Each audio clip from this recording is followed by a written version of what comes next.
Yeah. Okay, so this week we are looking through written and oral communication that you would encounter in academic, personal, business, and volunteer situations.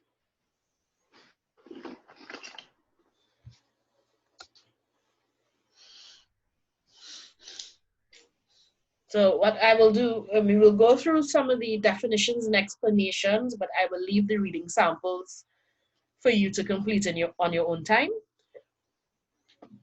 Um,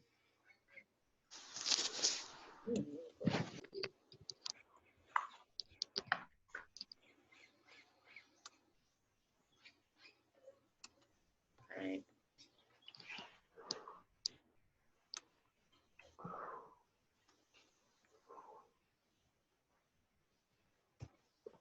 Right. So we're talking about when we talk about genres, we mean recount, narrative, explanation, written communication that you will encounter in workplace or in your personal life as an active member in an organization like an NGO or some other extracurricular activity, right?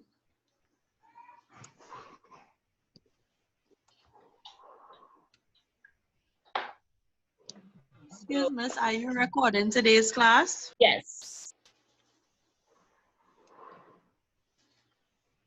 right? So when you talk about a recount, there are, let me just start with this one. There are several types of recounts you can do. You have the personal recount, so you're retelling an event that happened to you that you were involved in. Um, Factual, like a newspaper report. Imaginative, where you create a hypothetical but real factual account of something, right? So what would it have been like um, a typical day for a soldier during the coup, for example? You might not have first-hand account, you might not be able to track down somebody, but you can piece together based on the factual evidence what that would have been like. So that's an imaginative recount. You have procedural. So, for example, if you've done, maybe that's better. If you've done an experiment or if you're conducting an investigation, playing CSI, for example. Um, so procedural recount would be that step-by-step retracing of what happened, right? So this is what I did in the experiment. I added this solution to this salt. This is what happened, and da da da. So the recount is going step by step through the procedures you took. And then a literary recount is written to entertain. It is factual, but it's supposed to be fun to read, right? So it has some literary properties. A lot of the time you would be writing personal recounts. Hi, Miss. Good day. Can I ask a question? Yeah. All right. The imaginative recount, just to clarify, that is not something that is completely made up. It has to contain facts as well. Yes. So it's not completely made up. So it's based on fact, what we know. So say for example, we want to do a recount of a soldier's daily routine. you don't have a specific solely in mind, but you want to use a fictional character to explain how things really happen, right? So you might come up with Sergeant Jones, but what you're doing in that recount is explaining how a sergeant in the army would spend his day, right? So this comes in handy during expository writing explanations for when you want to give an illustration of a topic or a concept. It's based on fact, it's based on what you research. You're just putting a personal touch by attaching it to an actual character, right? So if you've ever watched any coming of age movie, you know, young people going back to school, there's always that ubiquitous assignment. What did you do last summer? What did you do last summer is a personal recount. It's you recounting the events of your summer. It's usually chronological, right? So that's the first of the genres that you will encounter, recount. And we go through the different genres because elements of them will help you when you're doing expository writing. They are things you could plug in to make your writing more interesting.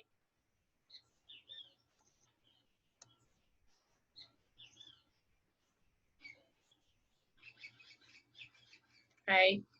So I will leave the examples for you to read on your own. So the next one is narrative, right? And basically narrative is telling a story.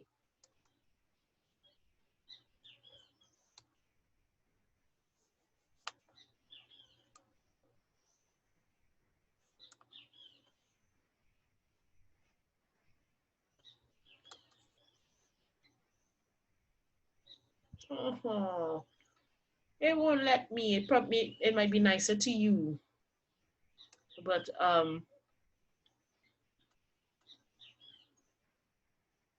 don't really want to have to log in right now. Okay, so on your own, if you click on this for the first time, you will get to see the video.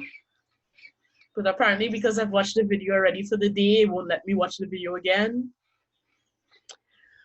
But suffice it to say, when you're writing a narrative, what the difference between a narrative and a recount? The narrative, it's a little more imaginative. It follows one character, a main character. So you're recounting something that actually happened, but you're focusing on a main character, what we call a protagonist, right? So it might be,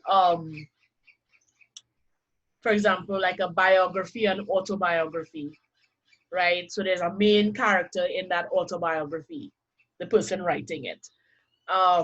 You might find a main, what we call antagonist, or the opposite of the protagonist, someone who challenges the protagonist, someone who the protagonist faces off against.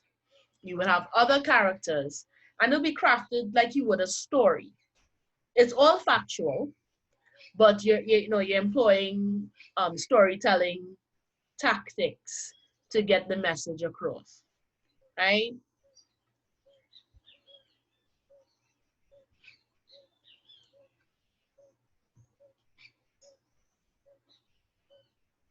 So this is a guide for teaching narrative writing in a classroom setting.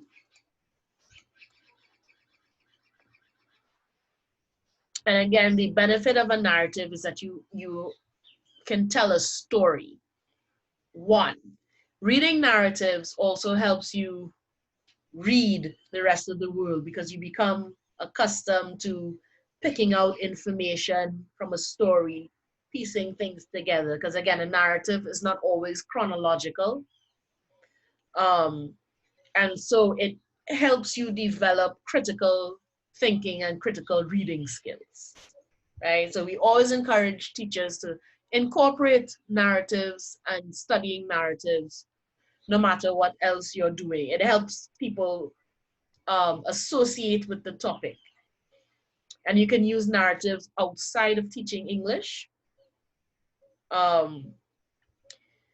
You can use narrative to teach math, for example, so that it becomes less alien, more friendly, because it's like a story and we're used to hearing stories. So we start to acquire these skills through engaging in them in a narrative form, right?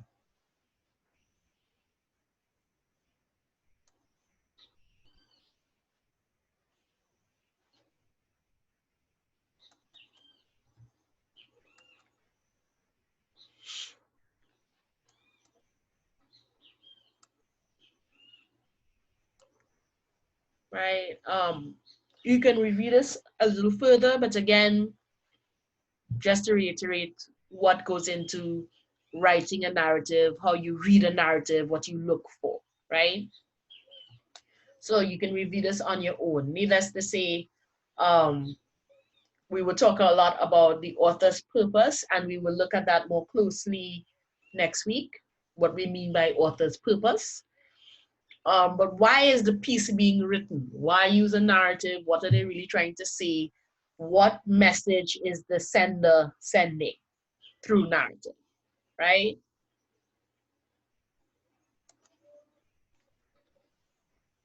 And again, I like to note some of these examples.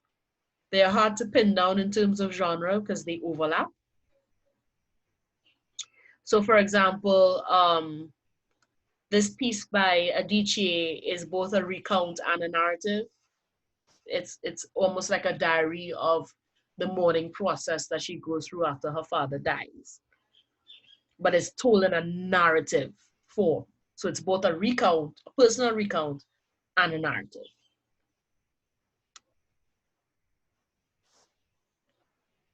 The next one is explanation. And you can think of explanation versus instruction, or explanation and instruction.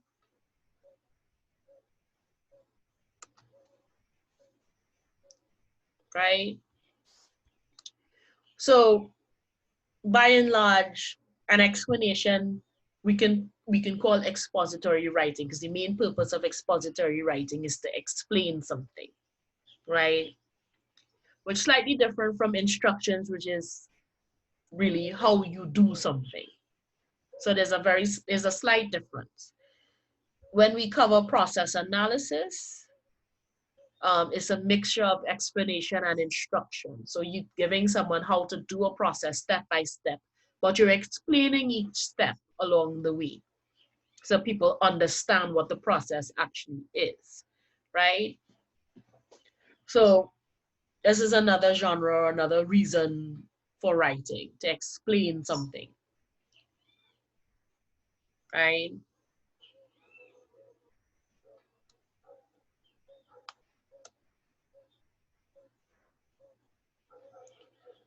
So for example, this is a mixture of a factual recount, because it's a newspaper article, it's a journal article, but also it explains what reparations are, and why the Caribbean is demanding reparations.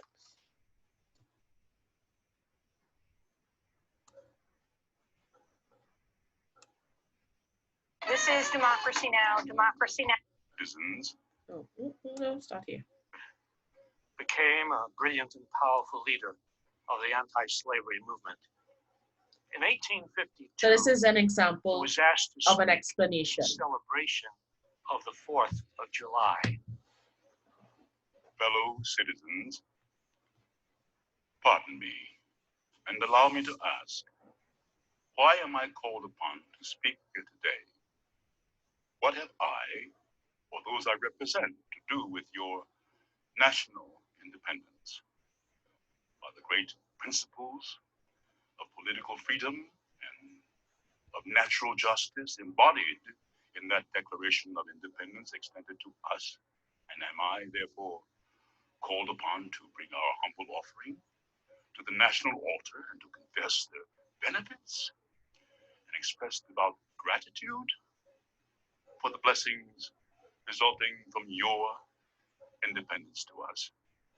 I am not included within the pale of this glorious anniversary. Your high independence only reveals the immeasurable distance between us. The blessings in which you this day rejoice are not enjoyed in common. The rich inheritance of justice, liberty, prosperity, and independence bequeathed by your fathers is shared by you, not by me. The sunlight that brought life and healing to you has brought stripes and death to me. This 4th of July is yours, not mine. You may rejoice, I must mourn. To drag a man in fetters into the grand illuminated temple of liberty and call upon him to join you in joyous anthems were inhuman mockery and sacrilegious irony. Do you mean, citizens, to mock me by asking me to speak today? What to the American slave is your 4th of July?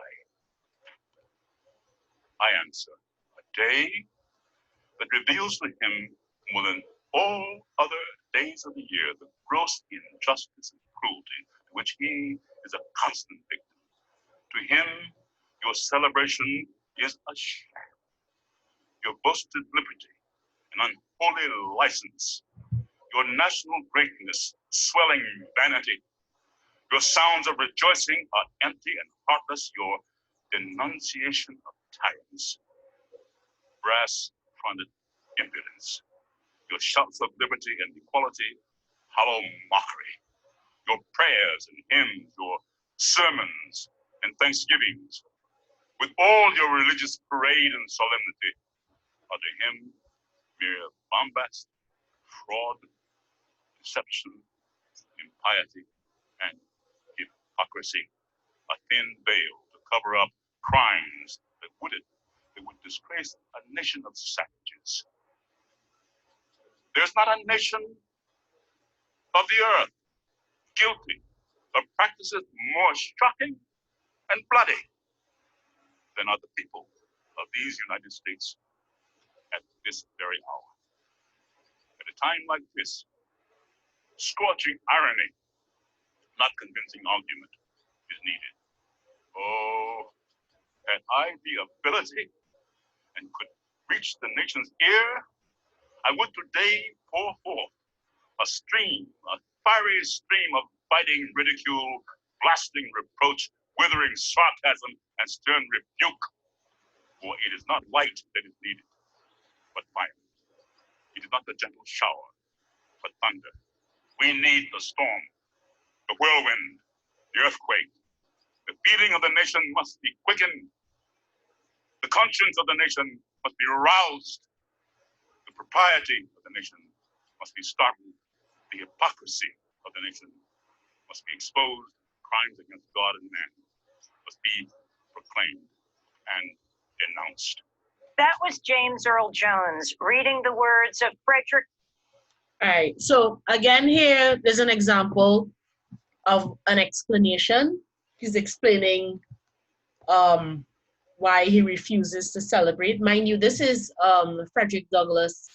This was during the age of American slavery. He was an abolitionist. So there's a definite purpose behind a speech like this, right? I think it's a good speech to listen to because James Earl Jones as a youth had a stutter and he overcame it. When we talk about vocal delivery, a little later on, bear the speech in mind because he is playing with the sound of his voice to help transmit the message. And that's very deliberate. It's not accidental. So I think it's an interesting speech to listen to, both because it helps us understand what an explanation is, and also because it's a good example of the different modes of non-verbal communication, especially vocalics.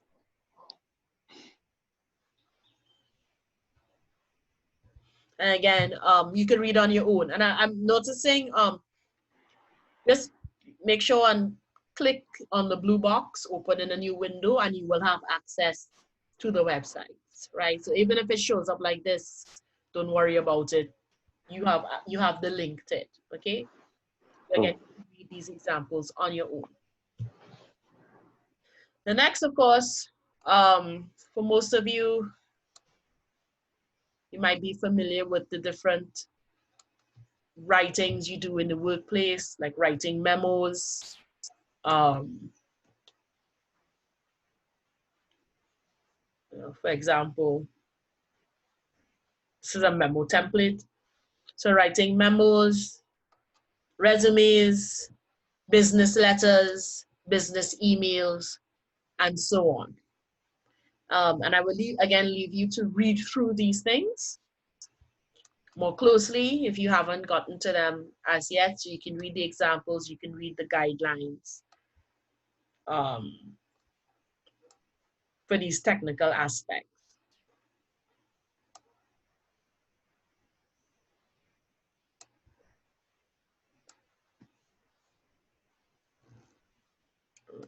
It's a lot of them. Right? So we have examples of resumes, and depending on who you're submitting to, you see what you put first. So most resumes start with your work experience, and then your education, and then skills that would make you a hot commodity for your potential employer, skills that would attract someone to employ you because these are skills you can use in their organization.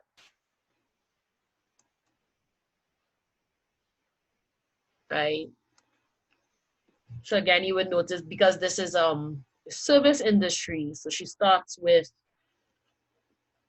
service specific qualifications, the qualification she has as a bartender, and then her work history and education.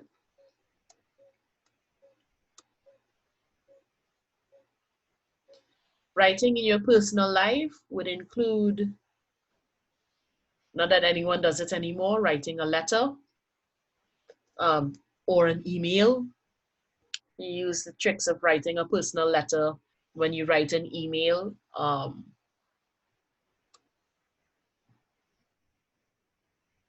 Writing letters to the editor, or writing op-eds for your local paper. So there's a burning issue going on, and you would write a letter to the editor. That's a form of personal writing.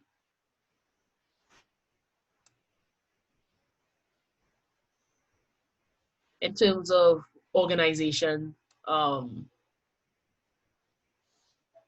newsletters, constitutions. You can see a sample of a constitution.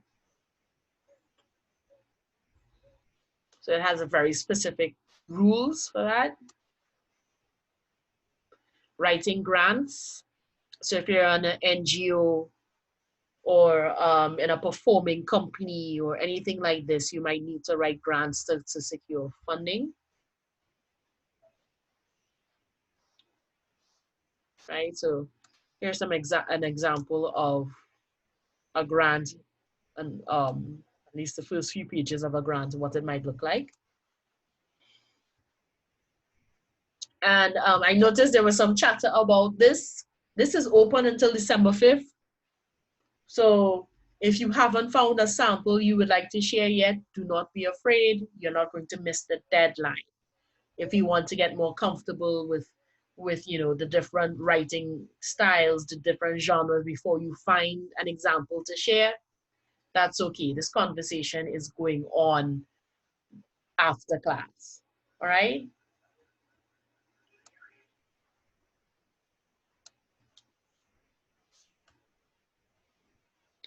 The second thing we are looking at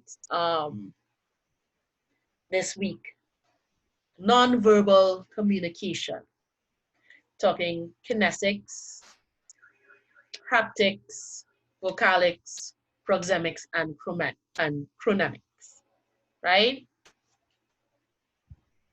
Fancy words for run of the day, everyday things we actually do. So these are words to show off with. So the first one, kinesics, is really the study of body language, right? So how we give non-linguistic cues through body motion, posture, facial expression, and so on, right? There's a world of communication in what we do with our hands when we're speaking, how we fix our face, and so on. And so kinesics really means how body, looking at body language and what that body language communicates.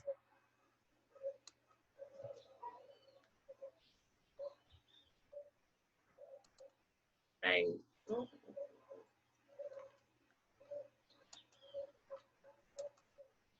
So this is a case study looking at Steve Jobs' body language. And I will start by saying it's not universal.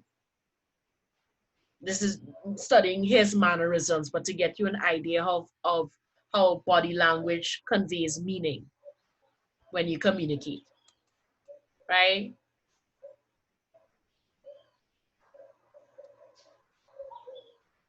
So their first example is usually when he's talking and he's discussing something important. Well, discussed something important. He's no longer with us. When he was discussing something important, he would make an okay sign. When we talked about communication barriers, and one of the communication barriers being cultural, right?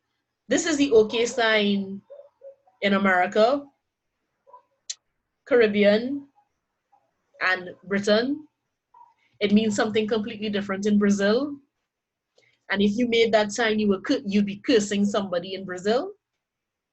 So this is contextualized by the culture he's in and what it means. So I can't stress enough. Yes, we can look at body language. Yes, certain gestures are widespread throughout different cultures, right? A raised eyebrow means pretty much confusion or questioning in most cultures. In some cultures, though, some of our hand gestures mean different things, right? So be very, very careful if you ever find yourself in Brazil someday when we are all vaccinated and can travel again, and you want to tell someone it's okay. Don't do that. It means something else in Brazil, right? But for Jobs and when he's talking, this means I'm discussing something important. They studied when he strikes a relaxed pose, it assumes confidence or superiority, right? So I don't know if you've ever been in a conversation with somebody and they express confidence by getting comfortable and familiar. So their posture changes to something that's more comfortable, more relaxed. And it suggests that they are confident in their relationship with you. They are comfortable. They are open for discussion, right? Again, we have gestures that suggest we are thinking, contemplating. Again, when I mentioned raising your eyebrow, that's, you're confused, you're thinking about it. Job's gesture was to place a crooked finger under his nose and to lean down as if, in an active posture of thinking. Some people look up. And according to some studies and reading in using kinesics to identify liars look up to the left because they're accessing the creative side of their brain. If you're accessing your memory, you look up to your right. I might have them reverse. I'm semi-dyslexic and I don't know directions, right? But They study what side you look up to, because if you are creating a story, you look up one way. If you're trying to remember something, you look up another way. And these are small nonverbal cues that clue us in on, should I trust this person or not, right? So we all have gestures that suggest we are thinking, we are engaging, and so on, right? It talks about assuming an open posture. And again, yes, that is a sign of openness and willingness to receive communication.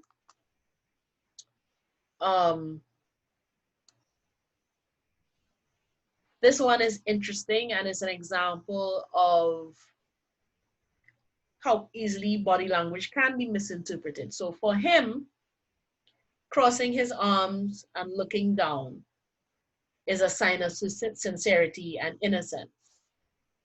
For a lot of people, crossing your arms and looking down or looking away is a sign that you're disengaging from the communication, right? I don't know if you've ever been in a situation you're talking to someone and they get vexed, and they might do that. And they'll either stare at you very hard and wait for you to challenge them, or if they're disengaging,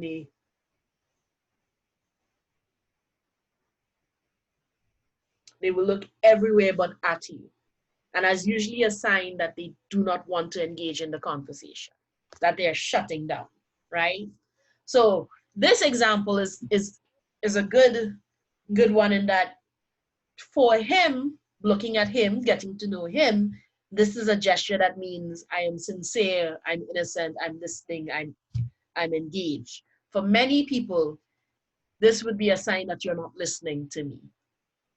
So if he did this with a stranger, they might think you're not listening to me, because typically that's what we read that kind of body language to mean, right? And so there are several examples of postures he would take and what they would mean, right? And again, not hard and fast. This isn't everybody. This is a specific case study of one person's gestures and what we can read based on what we know of his communication style, right? You might find idiosyncrasies, you might find cultural differences, and that's okay. We talked about the idea of body language, of communication being either barred by or facilitated by culture, gender, race, education level, class, so social class, and so on and so on. So there are a lot of things that inform both verbal and non-verbal communication.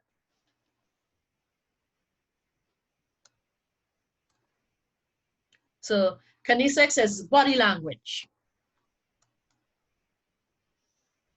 Haptics.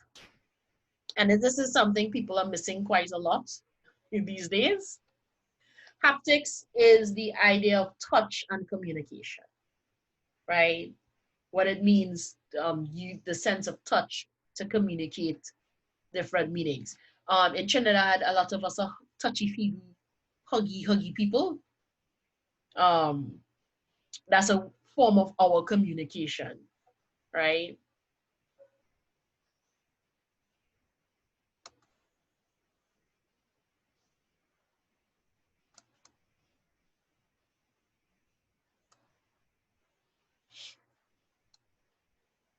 So this slide looks at touch as communication. We can skip over the animal part, right? So in humans, the younger you are, the more important touch generally is. And you notice there's a link between acquiring language and the verbal communication skills and the need for touch. Now, some people never grow out of the need for touch, but generally humans get less touchy-feely the older they get. So as a baby, the only way you can really communicate is by crying or by touch and feel. So, you know, I don't know if you've ever encountered a handsy baby. You know, they always need to be held. As soon as you put them down, they start to cry. And at some point, they gain some level of independence and they stop craving human touch, that kind of communication, right? But we are wired for tactile communication, that sense of touch. So depending on the type of communication, conversation, we can look at, you know, there are touches that convey friendship and warmth. You know, you might pat somebody on the arm, you rub an arm, or sorry to hear that, you know, you tap them on the shoulder, that kind of stuff. So touching to convey that emotional attachment. So depending on the level of intimacy, again, you know, you're celebrating, you give a high five, or you give a dap, or you hug, and so forth. So these are gestures that communicate camaraderie, a sense of friendship. You have things like a handshake, putting your hand on, you know, someone's shoulder in a reassuring manner, and you might find these in a more professional setting, right? A lot of business gurus tell you your handshake says so much. It must be firm but not too aggressive, and so on and so on. There's a lot of machismo attached to handshaking, but that's a way of communicating within the culture, that you're a person of good intention. So, and random fact, do you know why you shake with your right hand? I'm sorry. Show respect. No. Okay, originally the handshake developed when people carried swords. Most people were right-handed. So shaking with your right hand showed that you were unarmed and non-aggressive. Oh. Yeah. I watch way too much TV. That's how I know random things. But yes, so the handshake was really supposed to show that you were non-aggressive and you were safe to approach. And it became a cultural norm or cultural expectation, a way of opening conversation, because that's really what a handshake does. The first time you meet somebody, you shake their hand, right? It's a sign that I am open, I am safe to talk to, let's communicate, right? Now, there are barriers or limitations. So the last picture there where, yeah, he's not really communicating co-worker camaraderie. It's inappropriate because that is a kind of touch associated with a certain level of intimacy. So being aware of how we use haptics to communicate something, right, allows us to avoid certain pitfalls. And again, Trinidad is more touchy-feely than some other countries. So, I mean, because, well, we whine on each other for carnival, and once upon a time, people thought nothing of it. It meant absolutely nothing. You walked away afterwards. You never knew the person's name, and it did not matter. That's the kind of society we're in. Yeah, I heard it's changing now that for some reason a wine means more, but back in the day, a wine was a wine, right? It meant very little, and you moved on, and we're happy to move on. But that is our cultural background in terms of touching. It doesn't always mean anything more than, hey, what's up, hello, goodbye, right?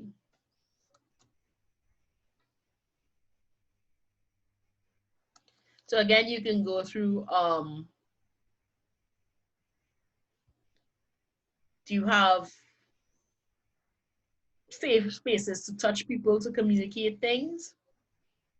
So depending on your level of intimacy, depends on how much you use touching to communicate and what you're communicating, right? There are certain touches that are reserved for close friends, family, lovers, etc. So you would not use that kind of touch communication with your colleague at work unless you want a lawsuit, right? has to be your very, very good friend at work. And even then, there will be boundaries. And if it's your good friend, you will know the boundaries, right? So again, going through different categories. So you have personal, you have intimate, and so on, right? So haptics is touch, kinesics is body language, gestures. The third one, vocalics.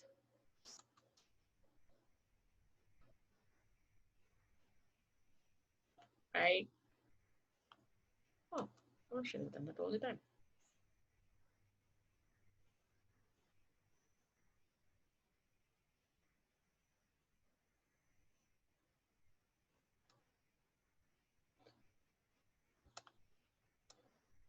So, yeah, no, that's okay. I'll be very lazy.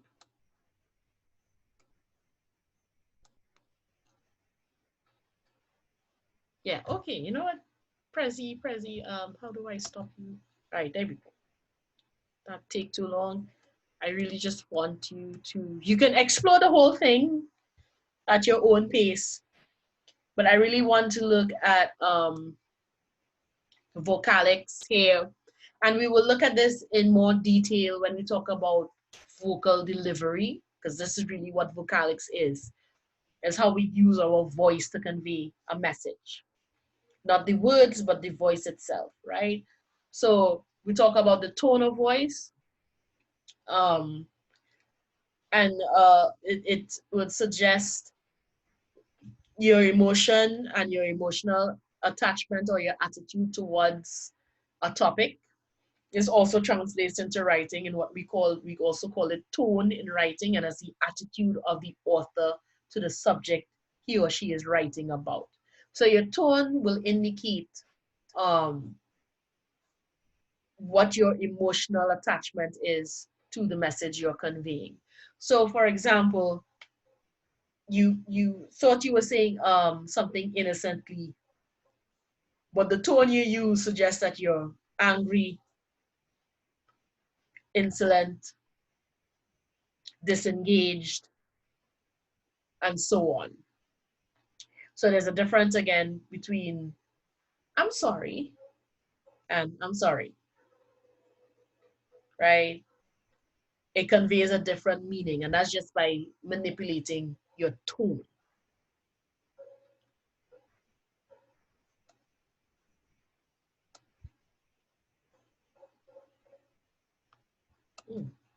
Right?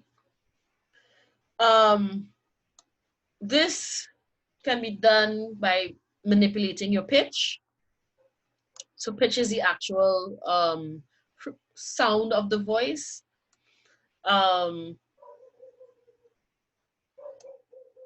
The frequency, what we call fundamental frequency, that's your average pitch. Some people are low pitch, they speak in a lower register. Some people are high pitch, they speak in a higher register. And for better or worse, we actually judge people on the frequency or the register of your voice. If you want to sound serious, you actually drop your tone and you speak in a lower voice. If you want to sound frivolous, you tend to speak in a higher voice. So when you're doing baby speech, for example, we go up. If we are making some kind of impassioned plea, we speak in the lowest level of our frequency that we can in a comfortable way.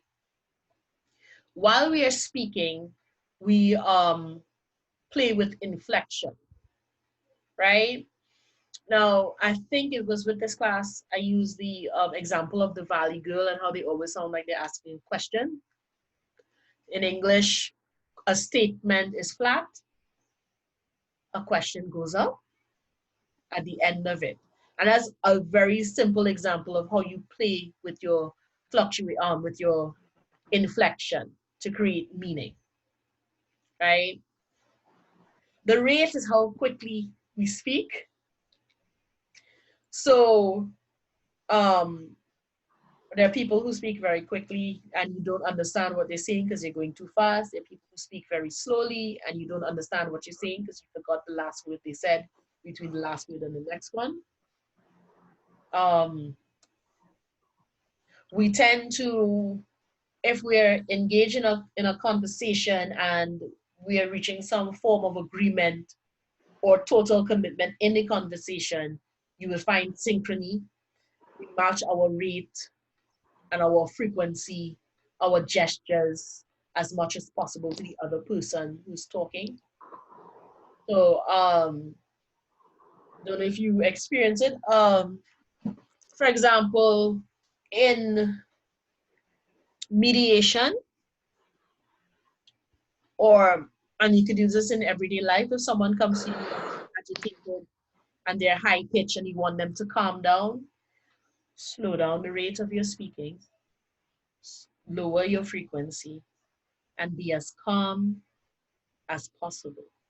And you would find them starting to match you as they start to calm down. So you're actually setting the rate of speech in that conversation, and they will respond by what we call synchrony. They will start to synchronize with you, right?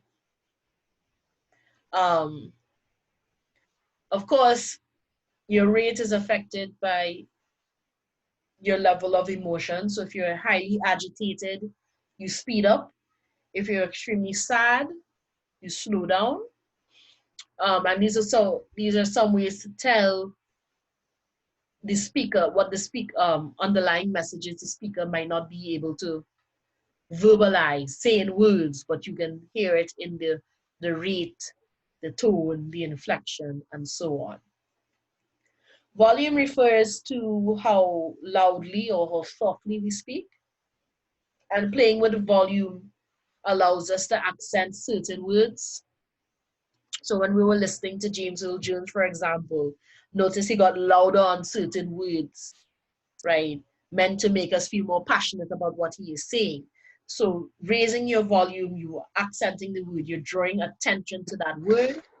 And so you're creating or you're helping the listener interpret your message, right? So these are some of the tricks that go along with vocalics, and we'll practice them and we'll talk about them more next week when we look at vocal delivery. Dr. Francis? Yes? I've just want to add something. I realized with some people, they use their vocalics in a way of a power play, so that they would speak, very soft to draw you into them. I don't know, would that fall under a category also, or I don't know? Yeah, so that will go with volume, Okay. volume or intensity, right? So sometimes you speak softly, it draws attention. The person actually has to shut up, quiet down, and listen to you. Yes. Right? Or if you want to call attention to yourself, you might speak loudly so that you become the loudest thing in the room and they turn their attention to you. Mm-hmm. Right? If you are giving an address or a speech or even talking with somebody, you find yourself raising and lowering your volume depending on the words, right? So sometimes you might whisper because we want to convey this is confidential, don't tell anybody. And you whisper, or you speak loudly because you want to boost or accentuate the thing that you're saying, right? So a lot of vocalics really is just how you use your voice to convey meaning. So apart from the words, how you use your voice, right? So he is very intelligent versus he's very intelligent, right? Yeah. There's a difference in meaning there. So those are, and again, you can look through this, and this will come up again when we're looking at especially vocalics. Voice delivery has a lot to do with vocalics, how you use your voice when you pause, when you speak, how quickly or how slowly, and so on.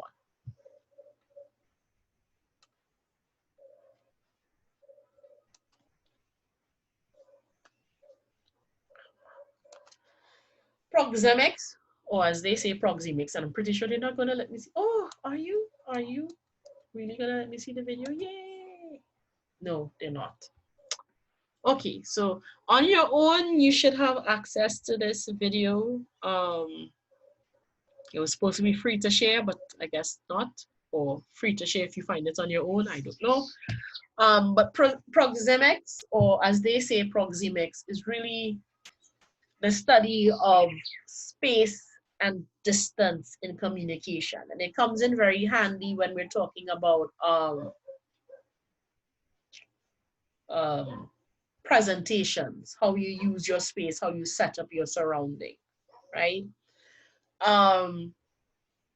We have different levels of space and comfort.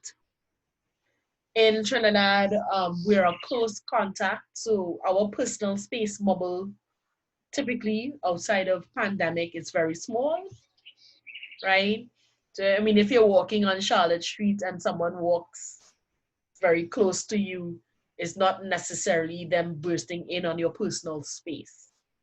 For Americans, it's about a 3-foot bubble all the way around their personal space. And the only ones who can enter that space are very intimate friends, family, and so on, right? So depending on your culture, you have different comfort levels with how close someone is to you. In places like Africa, places in Africa and places in Asia, that personal bubble is very small or non-existent. And sometimes when you encounter people who are quote unquote all up in your space, it's because they do not have a concept of personal space, right? And in China, for example, when you are 1/5 of the world's population, I don't think you will have a concept of personal space. There's just way too many people, right? Also, in terms of whether your background is distracting, sending a message you don't intend to send, or how you're using your surroundings to enhance the message. And this is especially important when you're doing presentations. So lighting, props, if you have props, visual aids, and so on, all fall under this idea of proxemics, distance, and space in communication.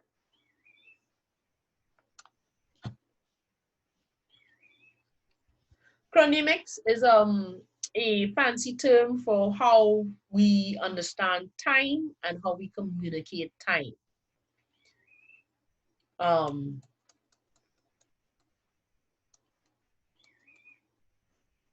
Right? So cultures have different understandings of time and how we communicate time. For example, my favorite Trinidad saying, the other day, and the other day can mean yesterday, it can mean last year, it can mean 20 years ago. It depends on the context. The other day, I saw him the other day walking down the street, and, right? It's a concept of time. Or the other one I like to say, have you ever heard of CP time? Anyone ever heard of CP time? Nope. Colored people time? You never heard of that?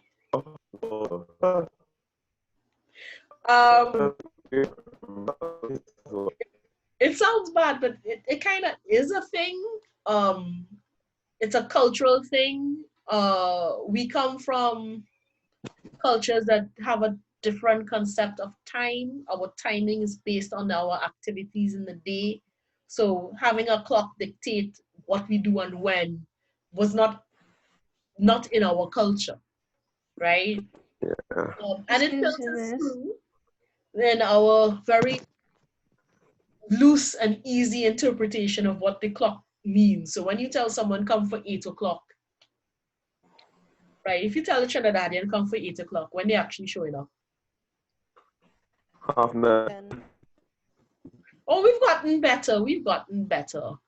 Like with shows, for Half 8. yeah, we've gotten between 8:15 and 8:30, and then they show up. You tell a Jamaican to come for 8 o'clock, and you're lucky if you see them by 9 or 10. You tell them Wow. that you come for 8 o'clock and you see them 2 days later and they wonder why you're angry. Right? We have different concepts of time. That's what it is. And what time means. Miss, can I say something? Yes.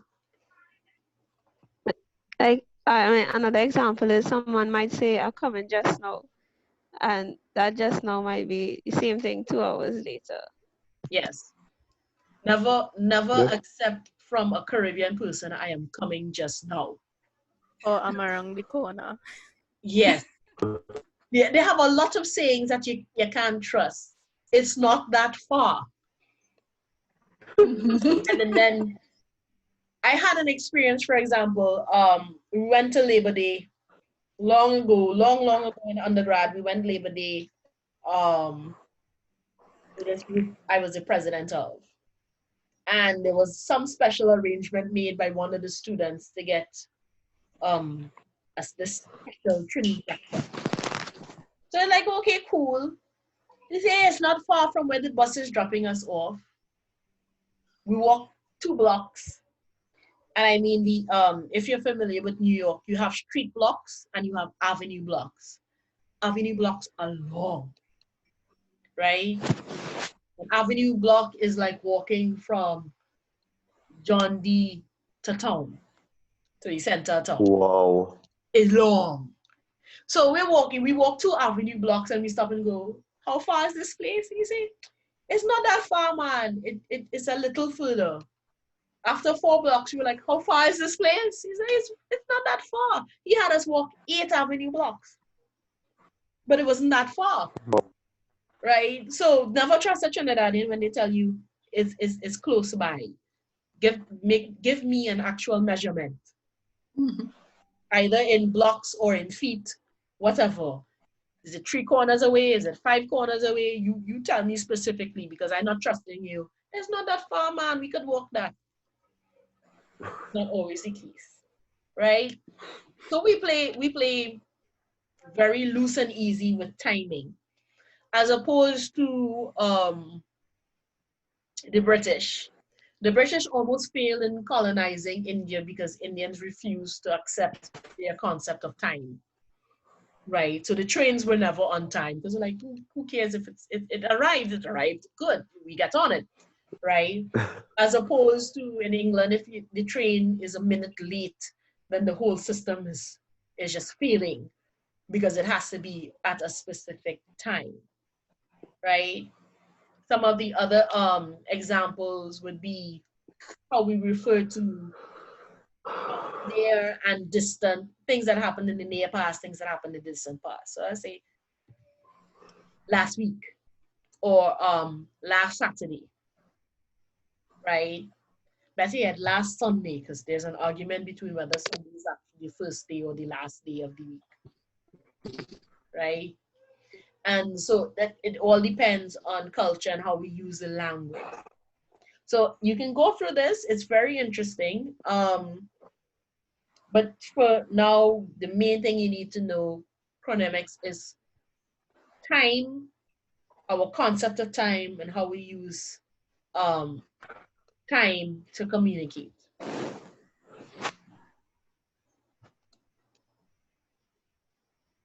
Right? I will leave like I said, discussions are open long after we talk. This discussion is about, well, looking at 2 things, looking at appearance and looking at, what do you call it? Proxemics in terms of communication, right? So different images and what we assume they mean, right? And how we interpret what the message it's sending. So you can spend some time with this and type out, you know, what your responses are, right? So the next thing we want to look at is listening. And we'll go and come back. We're going to look at types of listening.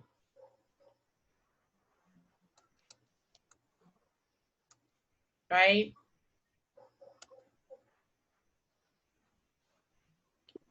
So when we showed the module of the model of communication, use the sender and the receiver.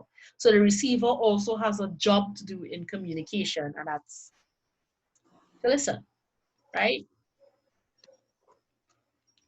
So you can have appreciative, emphatic, comprehensive, or what we call active listening, and critical or analytical listening.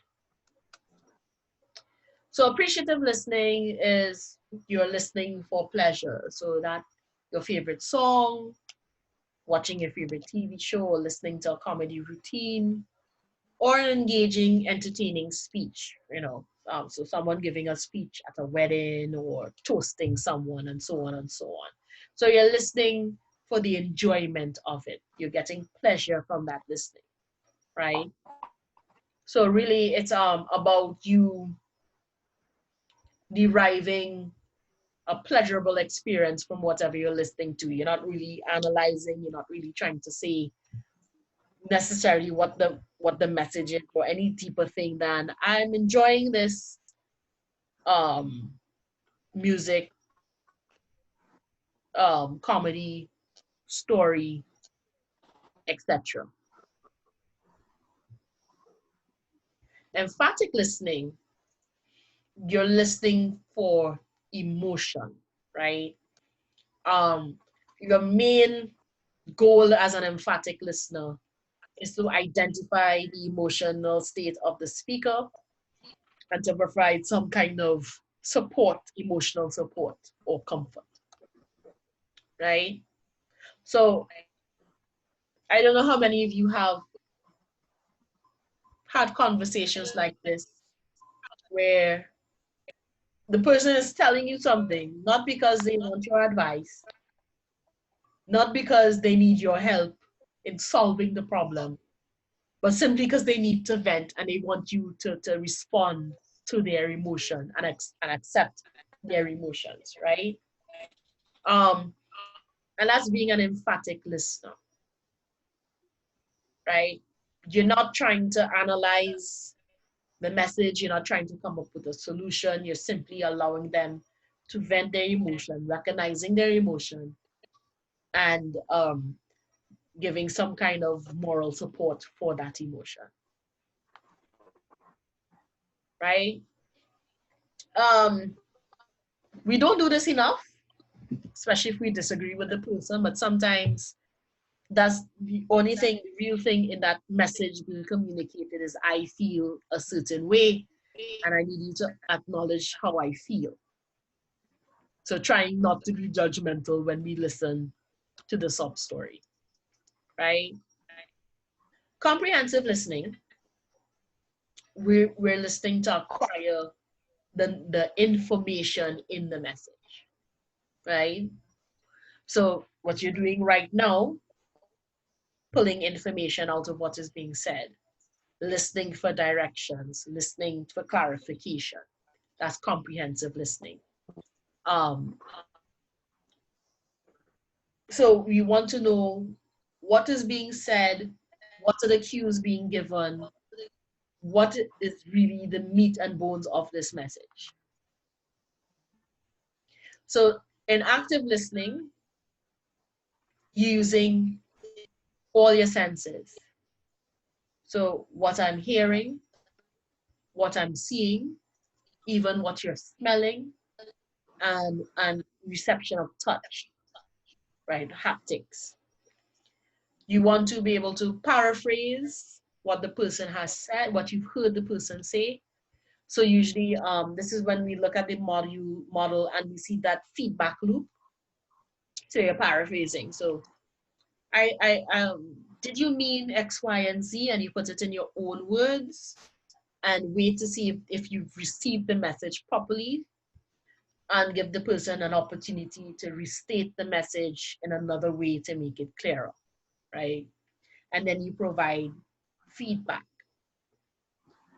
One of the drawbacks to this, especially in paraphrasing, if you have a different vocabulary set or understanding than the person you're talking to, sometimes you might paraphrase it in different words, and they might think you misunderstood them, even though you're using synonyms of the words they use, right? I had a conversation a long time ago with a young man who was trying to convince me that soca needed to modify itself so it would fit an international market. And I got in a huff and said, why does soca need to change? I like it being Trinidadian. It's part of my identity. To hell with people who don't get it, right? And he's like, I didn't say change. I said modify. Modify means change. Exactly. So I paraphrased using a synonym, and he disagreed with me because he didn't believe the synonym was appropriate or meant what he said. But he said modify, you know. Mm-hmm. Modify means change. So if I say change, alter, reconfigure, however you want to put it, that's what modify means. Make a change, right? So paraphrasing until you get it right is a form of active listening to ensure that the communication model is complete.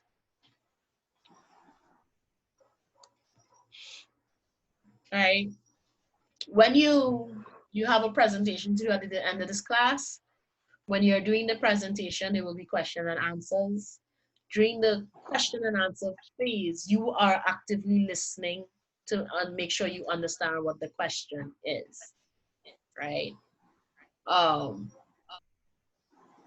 This is a practice we should have all the time, because sometimes people ask us questions, we didn't really understand what the question was, we respond wrong, and there's a whole fall out in the communication because we've disrupted the model completely, right? So practice active listening. The last one is critical or analytical listening. And this is where oh my God, I'm hungry. You're not just listening for the emotion, you're not just listening for the information, you're actually evaluating the information that you hear. So you're asking yourself, is it credible? Is it logical? What is the purpose behind this meeting, this message, sorry? Should I accept it or reject it? Right? So we're looking at this, does this message make sense? What it's communicating? Does it make sense? Is it based on logic, emotion, fallacy? What is it based on? How can I trust it? How do I assess it? Right? So these are some of the things you can use, including critical thinking skills, which we should always employ. What is really being said? What is really meant? Understanding verbal and non-verbal communication comes in very handy here, because usually there are clues in the non-verbal of how sincere the verbal actually is. This chart shows how you spend the majority of your communication time. As a student, you'll be listening more than anything else, especially in undergrad. And then evenly split between reading, speaking, and writing. More or less evenly split, right? So actively listening, critically listening is your bread and butter as a student, right?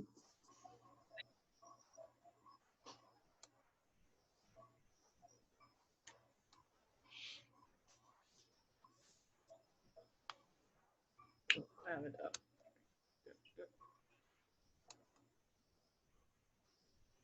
Right. Really easy to see when you pop it up, right? So when you're talking about actively listening, either comprehensive or critical, and or, here are some of the things you do, right?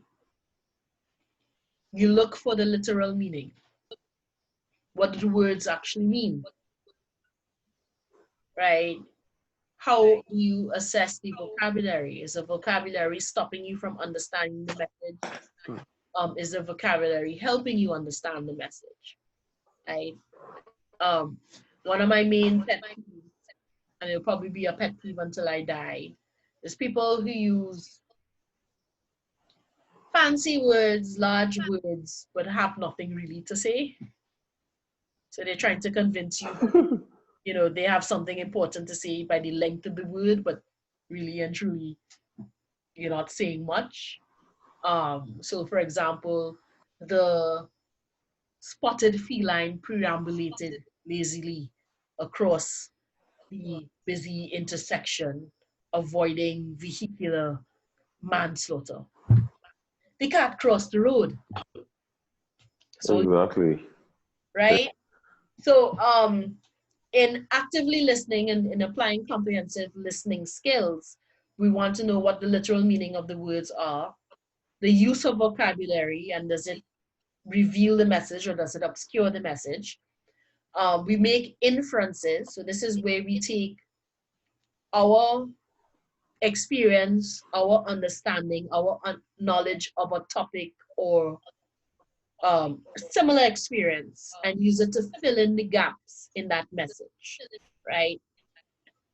So someone tells you, I can't make it today. I had a death in the family and I just can't come out today. We fill in the gaps in that message, right? Because we start to associate what a death in the family might actually mean. So we will attach, oh, this person is being, is in an emotional state, and that emotional state might hinder the person from being able to enjoy this activity or focus on this activity. We're filling all of that information in based on what we understand a person should feel like experiencing such a loss, right? We identify the main idea. What is the central purpose of this message? Was the person really trying to say? What is the most important takeaway? We summarize the content. So again, when we talk about paraphrasing, that's us rephrasing or summarizing the message and feeding it back. Try to understand the point of view the speaker is coming from. What is the culture? What is shaping this message, the underlying assumptions being made. So when you think of the speech we listened to just now from James Earl Jones, right?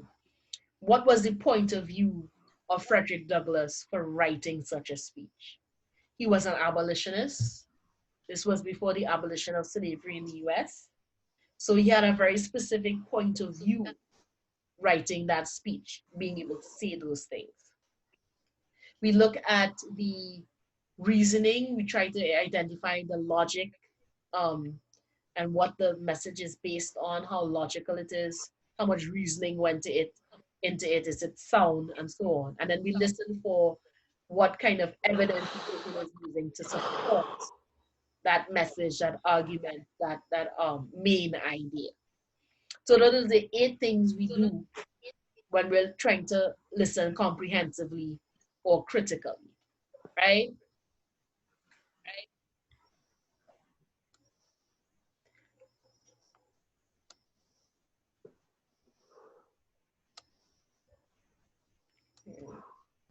Through those, right? So what I want to do now, first,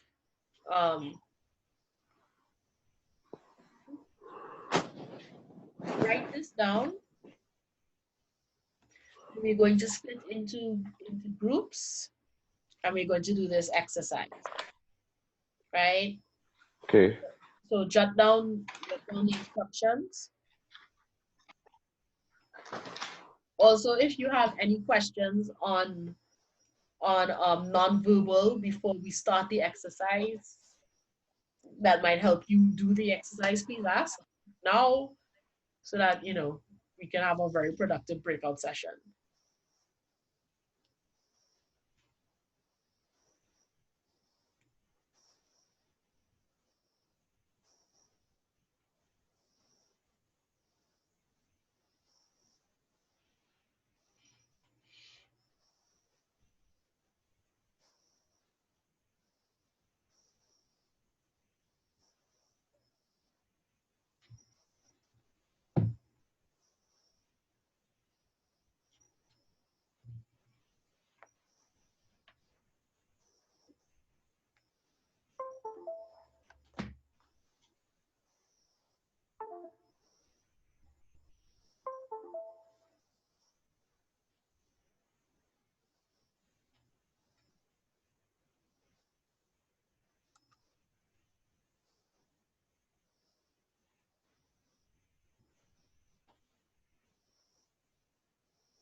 Have we gotten it written down?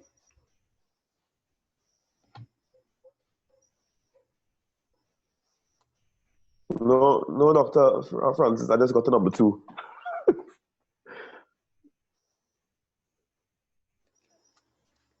I don't know how to think it as fast. I don't know.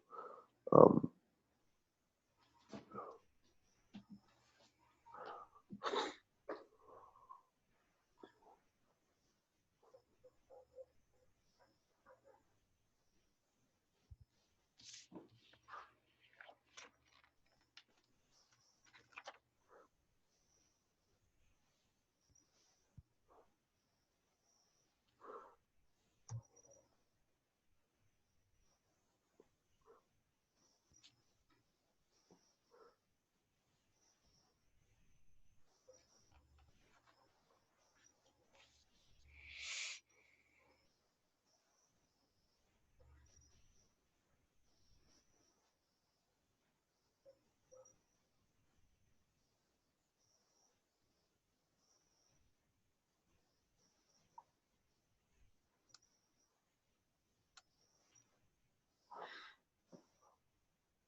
Because while you're in the groups, you will switch.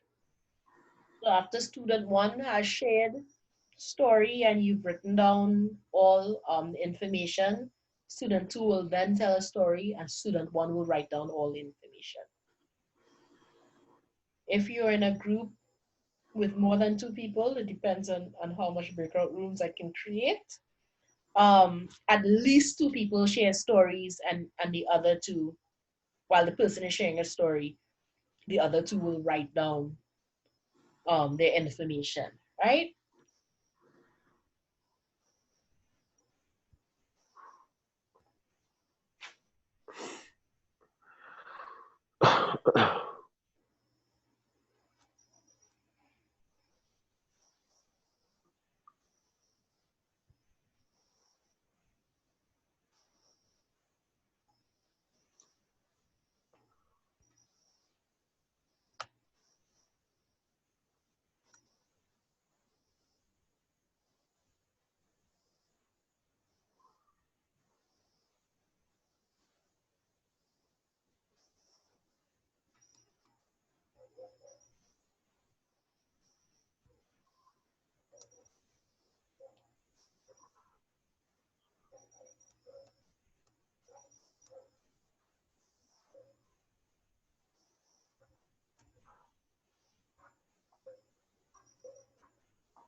Excuse me. Mm-hmm. Um, I'll In the third part, the second part of the third part, it says example of student one's vocabulary. Are we supposed to write examples or identify their vocabulary? Identify their vocabulary. So pull out of whatever story they tell you, what vocabulary are they using. Some people, like me, for example, apparently we use obscure words. Okay, I was gonna ask for examples. Yes, so you might want to note it might be they use a word that stands out because it might be something you never heard before or not necessary or something like that, right? Okay, thank you.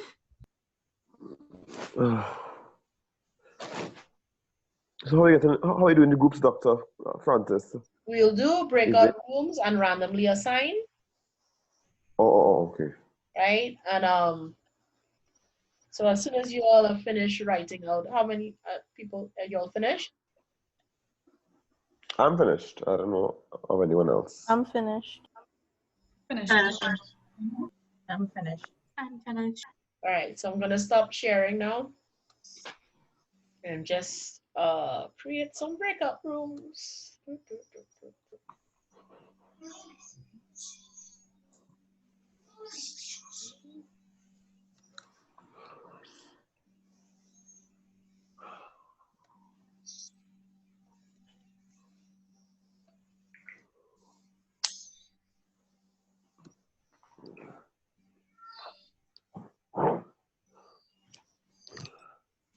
All right, so open all the rooms and you all have at it, right?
Ah.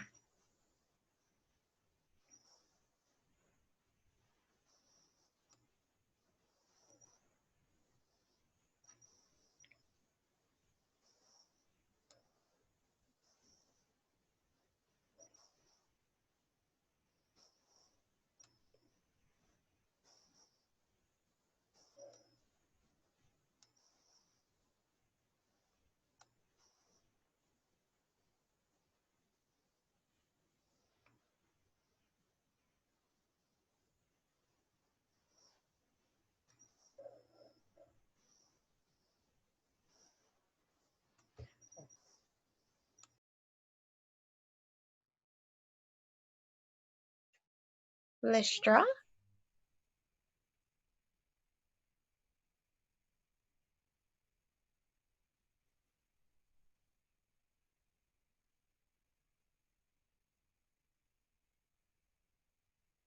Miss, so what we do is we just put it on note as to what we was doing before, and then after I relating it to her. Yes. Is it in terms of like with the tone and what we were speaking about earlier on? Yes. So you got a chance to see the instructions? Yes, I'm looking at it here. Right. So one person shares a story, and you look for the main idea, what the vocabulary they use. Oh, man, I'm saying that and it just went blank in my head. Right, so you're looking for was the literal meaning, was the main idea, was the kind of vocabulary to use, with some examples, if you can remember write down the examples. Can you summarize the story? Can you recognize the point of view? What is shaping the message, or what's shaping the approach to the message? So like, is it like if an incident, let's say in a work environment, if an incident happened, like you and somebody speak and the tone of voice, so you're speaking about any tone of voice, and then the other party will discuss on it? Yes, so you will share a story. I'm not sure where Listra is. Right. We have about 5 minutes left. I'm just trying to kind of figure out what I writing before. Because I So, calling her, but I wasn't getting on to her as well. okay, so you're just trying to jot down what you understand of the message, including what's the main idea, why is this person reacting this way or relaying the message this way, what is shaping, so culture, gender, so on and so on, what is actually shaping the person's point of view in the message, and so on, right? Right. So let's see if I can come up with an anecdote of myself. Don't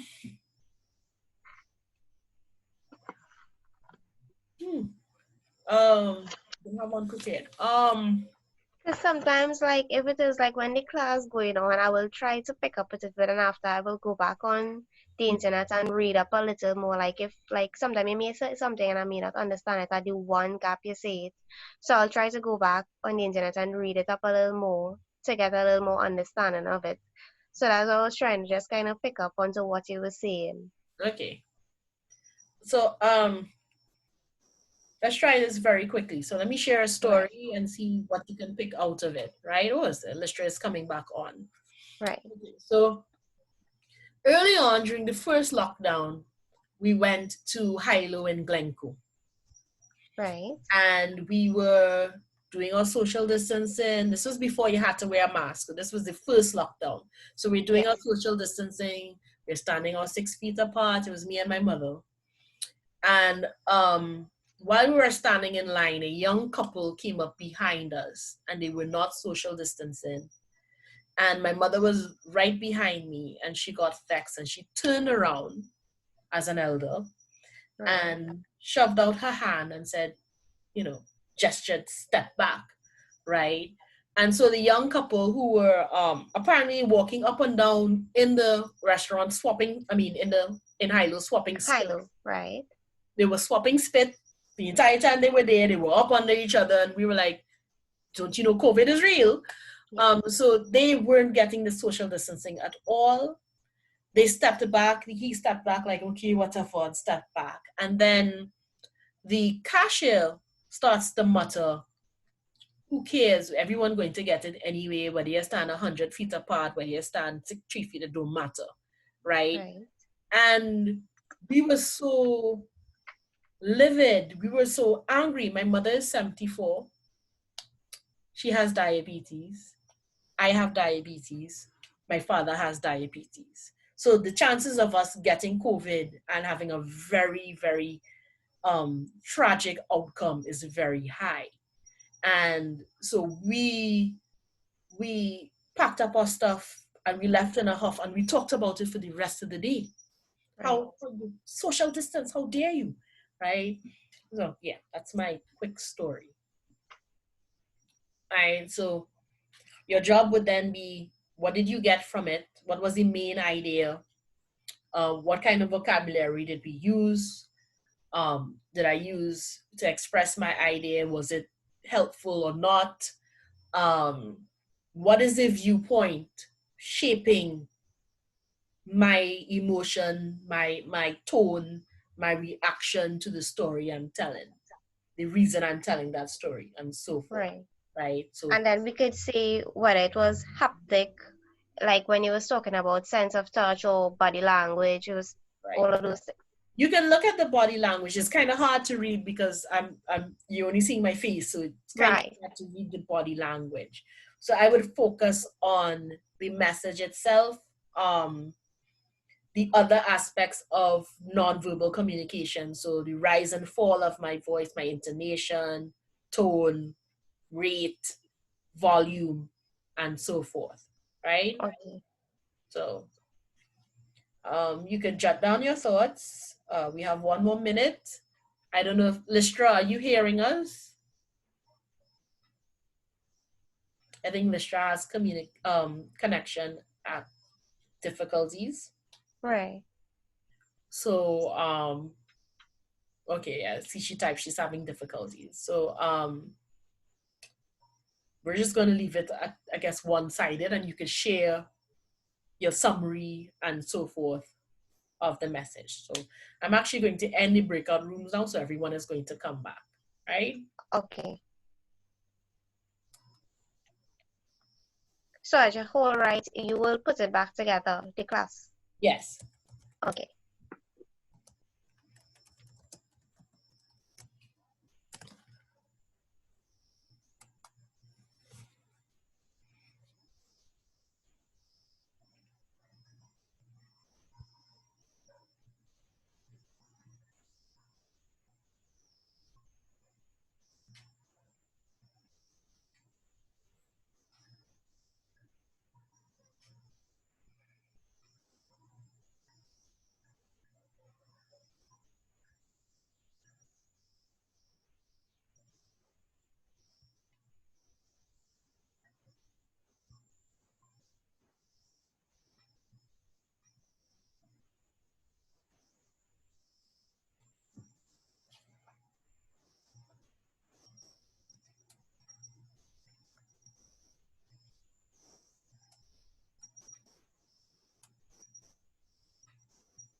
Okay.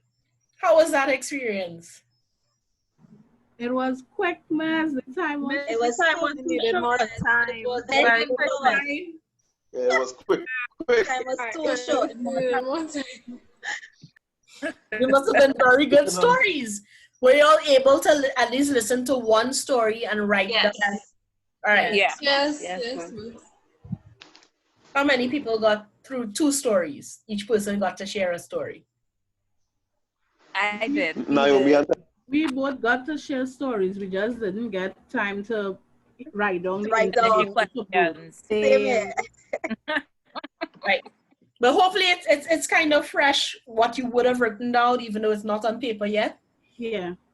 So I'm just gonna go around the room and ask people to share their experience. So we had Delisha and Marsha in breakout room 1. So for the rest of us, we can mute and turn off our cameras while they speak. So Delisha and Marsha. And each of you then will tell me what you got from the other person's story, including some quick summarizing of the story, right? So Delisha, what did you get from Marsha's story?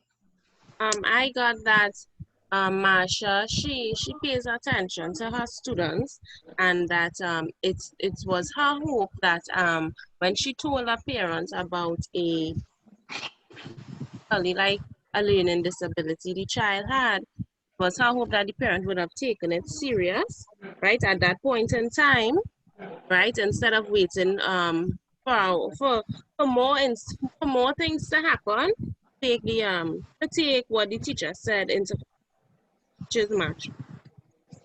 Okay, so the main idea of the story was that she cares very much for her students. Yeah.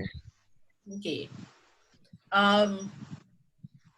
What personal experience or understanding of the topic allowed you to fill in gaps in the story so that you understood the message better? I don't really have any personal experience with like what she was explaining, but it will make me be more aware now, like how she was telling me, like the signs of what she saw with the child and those things. Okay, so have you ever had like an experience where you observe something might be in a completely different setting, but you observe something and you needed to tell a friend or a family member or somebody else what you observed and hope they would take positive action based on that? Okay, yeah, like nothing coming to my mind now, but that's what you're explaining is common. So like, yeah, in that way, yeah, I would Right. have experienced that. So, and we would use that kind of experience or understanding to help flesh out and understand Marsha's message even more. We can relate to it because it sparks some kind of memory that we had. So that's a way of making an inference, right? So, Marsha, did she get your message? Yes, she did. She did. I do care about my students a lot. So she got, even for in the short space of time, she did. I was able to, by God's grace, express how I felt, which was good, I guess. Normally that doesn't happen though. Okay. So let me ask you, Marsha, what did you get from Delisha? What I got from Delisha is that she's very adamant on pursuing her dream. She wants to be a teacher and she fought for it. Her experience was about working in accounting and she wasn't satisfied with that. So she stood up and she made moves in achieving that dream. So I saw her to be strong-willed, and even though when she stood up, she was embarrassed, and the person made her feel embarrassed for fighting for her dream, but she did not let that stop her. So I saw that she would be able to push past whatever everybody else thinks and arrive to where she wants to be and who she wants to become. So the main idea of her story is to fight for your dreams no matter what. So that is what I got from it. Personal experience with that would be I identified with her because I was in the same situation, looking for where I was supposed to be, and no one understood why it is you want to go back and study again, why you want to go and work in a private school and get a little bit of money, and fighting for your dream is something that a lot of people don't get. But when you yourself achieve it, is a sense of accomplishment. So I identified with Delisha's experience. Good. So we're starting to see how part of our job as a listener in reassembling the message, so that idea that messages got sent through the air, and as a listener we reassemble and recreate it, is that we rely a lot on our own experiences, our own understanding to make sense of the message, right? So when we harp on knowing who your audience is as the sender, this is one of the reasons why, because the audience will reassemble that message based on their own experiences, their own interpretation of the world. They will make inferences, right? Let's look at, let's see, breakout room 6, Nisha Nathani. Yeah, hi, good evening.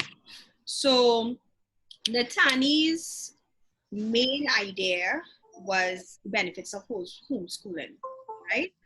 At first, her point of view was that homeschooling was not something that, and she agreed with the majority of everybody, that homeschooling that doesn't make sense, it's hard. and there is too much work, and she wasn't seeing anything positive in it.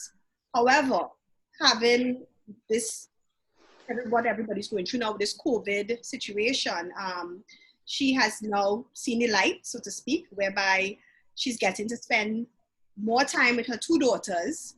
She's able to identify their strengths and weaknesses. And in addition to which, she's now been able to tailor schedules, right, to meet their demands. So now she values the contributions that teachers make, right? So she sees where it is a benefit to homeschooling, and that her whole perception has changed. Yeah? Okay. So the main idea is that homeschooling is good. Yes. Right. What allowed you to fill in the gaps in the message? What kind of experience, understanding did you draw on to make your inferences when receiving the message? To me, in terms of my inferences, I looked at myself and with my nephews. Everybody is different in terms of approach to online learning. And I too was at that point whereby, oh my gosh, keeping children home, let those teachers deal with it. They have all the skills, right? But really and truly, you just as she aptly identified you're able to identify the strengths and weaknesses of a child. You will no longer lay blame to, is the teacher fault? Teacher not teaching this or the teacher not doing that. Now you're able to put your feet in their shoes and understand and walk the walk as they have to now meet their demands. So I was able to infer exactly what she was explaining and what she was trying to say. Yeah. Very good. Nathani, did she understand you? Yes, she did. She understood what I was trying to send across to her. Good. And what about her message? What did you get from Leisha's message?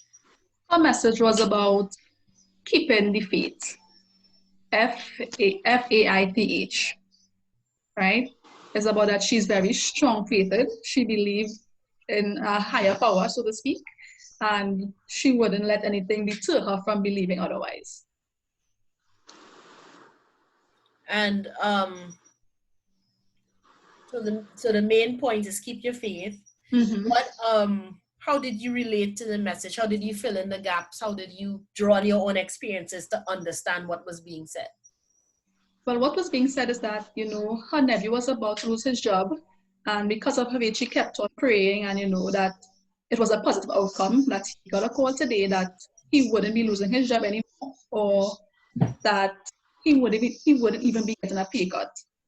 So because I'm a person of faith as well, right, I was able to relate to her and know exactly what it meant to keep having that faith and keep praying and keep moving forward, even though everything seems that it's not going to happen. It's, like it's not going to come together. Okay. Good. I think we're kind of getting the point of how to actively listen, to engage more completely and really pull out meaning from what someone is telling you, right? One more, I'll do two more. So breakout room 4, Arnold and Naomi. Hi. Yes. Right. Well, I actually told the story first, and then she told her story second. So I don't know how you want to do it. If it is, so should I go first or should she go first? It wouldn't really matter. Matter. You tell me what you got from her message, and she'll tell me what she got from yours. Right. So, in that was that there was a meeting in school, and prior to that meeting, she was told by her principal that she'd be given a standard 2 class to teach for the upcoming term, the new term. Right? However, as meeting and visiting classes, the principal told her that she would give her a standard 1 class. That particular class is a difficult class to work with. The children have challenges with learning, behavior, and stuff in like manner. She was upset, that they had done this and they didn't, inform her prior to the meeting that they had changed the initial arrangement. Yeah, so that's the story. Okay, so what was the main idea? Right. So the main idea is that she was treated unfairly as compared to her other colleagues, because I guess they were all told, this is the class that you're going to get, and then in the end, hers was the only one that was changed. Okay, so she was treated unfairly. Yeah. And what inferences did you make? What did you draw on to flesh out the message? Right. So, well, based on the fact that they would have said something to her initially, and in the meeting, something else happened, is evidence enough to show that, come on, I'm not being treated fairly. Where's the equity amongst myself and my colleagues? Right? So I would have gotten that same feeling that she was treated unjustly. Okay, I mean, but what did you pull from your own experiences, your own understanding of a situation like that to help inform the message, or reform rather the message? Well, I work in an environment that we have similar challenges, and they say something, and then when you go before persons, they change the entire story. So I could identify with her story, and in so identifying, I was able to pinpoint exactly the treatment that has been dished out to her. Okay. And Naomi, did he get your message? Yes, he did. Because I think one of the things that I mentioned to him is that I felt as though they pawned the class on me. Nobody else wanted the class, so they just gave me the class. And he really hit the nail on the head there that I was treated. It was unjust. It was unjust and unfair. Yes. So yes, totally understood. Good. And what about his message, his story? His message was some sort similar. There was a correspondence to be sent out, and he did send it, but when he went to his colleague, they said that they did not receive it. And I believe everyone thought that he probably did not do it, and he was lying to an extent. One of the things that I gathered from that is that he felt as though that they did not believe him is because they thought that he wasn't as credible as his colleague. And what I inferred from that situation is that he wanted to be respected at his job, and he wanted to be valued as a person and as an employee, just as the others. Okay, good. So Arnold, she got your message? Yeah, spot on. Good. And last, I think Amrika, you were the one who paired with me because you couldn't get into the breakout room. Yes, yes. All right, so we're sounding a little soft, but if you want to share what the takeaway was from the story. The takeaway was you were concerned about your health and the environment you were in, and the people who were in the supermarket, they were not concerned about what you spoke about with the situation with the COVID, and you were in the supermarket with your mom, and your mom is that. Y'all are hearing her? No, I can't hear. No, miss. I'm unable to hear. Could you raise your volume a little bit? We're not really hearing you.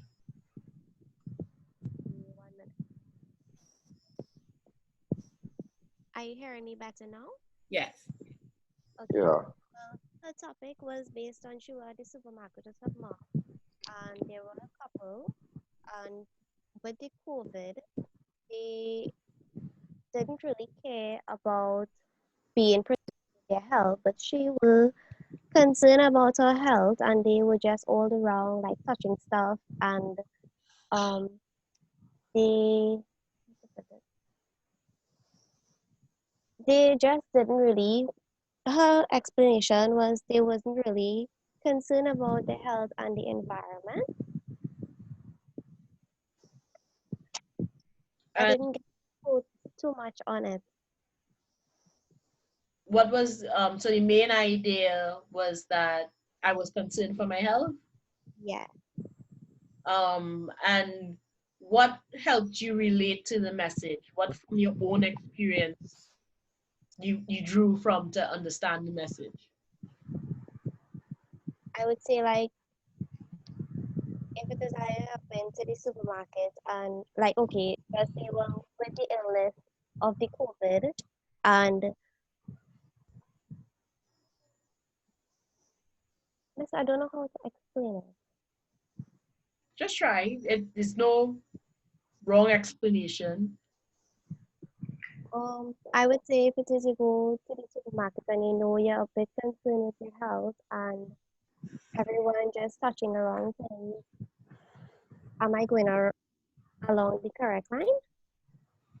Well, what in your own experience or your own life would help you understand the story and the message? Right. So it could be, for example, you were in a situation where someone else was breaking the rules that everyone else had agreed to, and it was Right. angry. I would say you would take precaution. You would try to like probably do the correct thing. Ooh, what was that? Yes. Okay, there's a giant beetle in my room now because the windows are open. Um, so yeah, I think based on this exercise, we're kind of getting an idea of how to listen attentively, listen comprehensively and critically. Um, in the last group, actually had one of the participants, they were really looking for an emphatic listener, and the other person was trying to be a comprehensive listener. So it was very interesting, the dynamic there and the miscommunication because of that. Which is, suppose the last thing I want to leave you with is just an example of miscommunication, and then we will round off by questions and takeaways. Okay?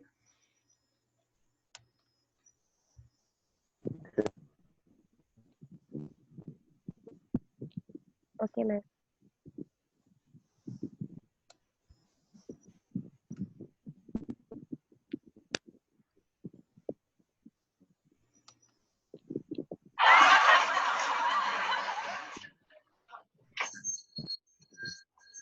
Four candles.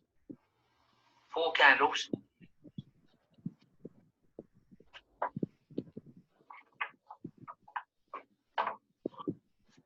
Yeah. Four candles. Well, there you are. Four candles. Four candles. Candles for forks.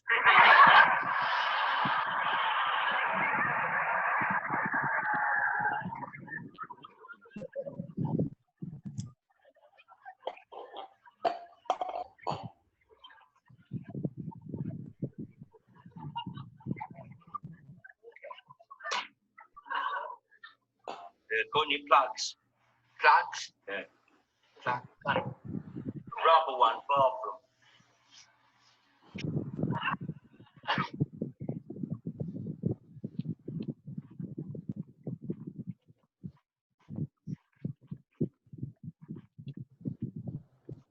What size?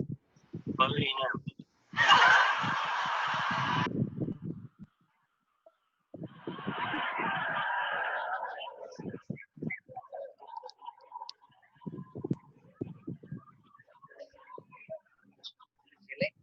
the electric bulb, you call them. Tree. Electric bulb.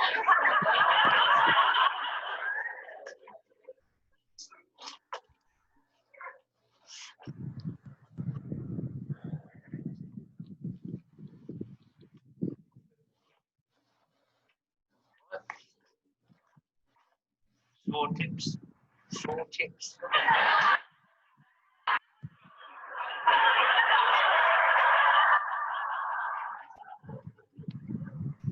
What do you want, ointment or something like that?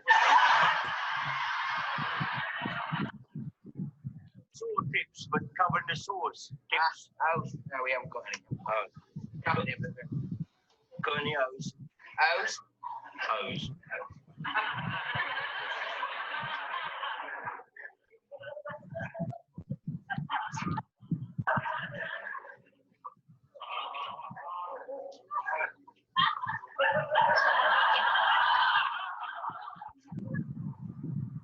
No hose.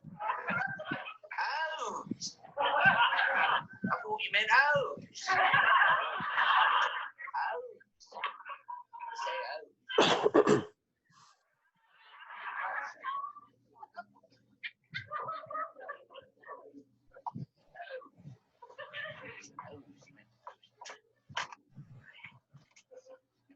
No hose. Hose? What a... Oh, you mean pantyhose? Pantyhose? No, hose, hose. Hose for the gate. Mon repose. Hose. Letter hose.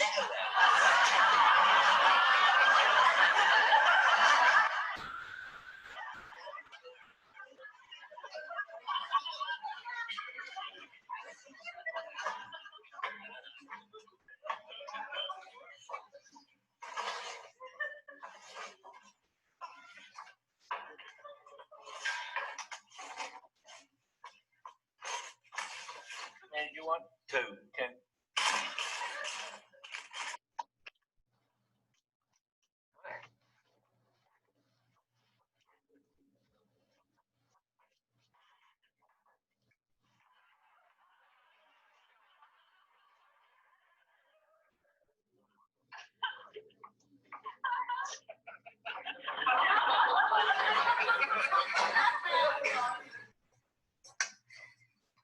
Yeah, next.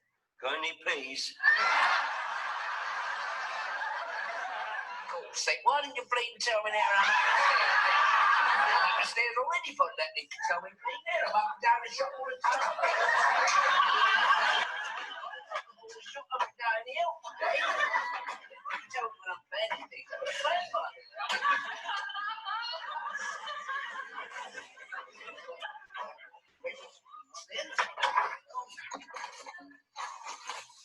How many do you want? No, tins of peas.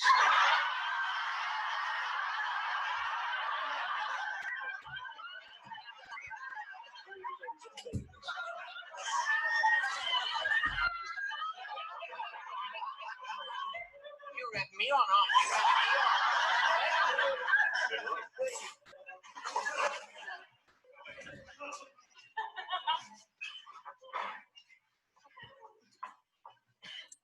There we go.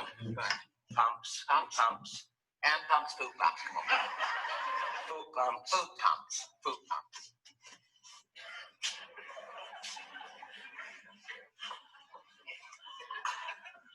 See food pumps. Try it.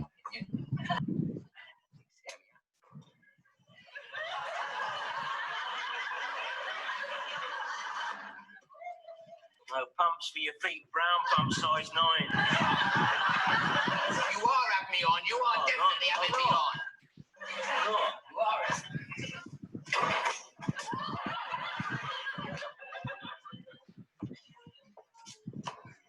Washers? What, windscreen washers, car washers, dishwashers, floor washers, back scrubbers, lavatory cleaners, floor washers? Half-inch washers. Oh, tap washers. Yeah. Look, I've had about enough of this. Give us that dish. Make it all myself down here. What's this? What's that? Oh, that does it. That does have it. I've had just about enough of this. Mr. Jones, you come out and service customer, please. I've just about had enough of this. Look, it's gone. Look, it's gone.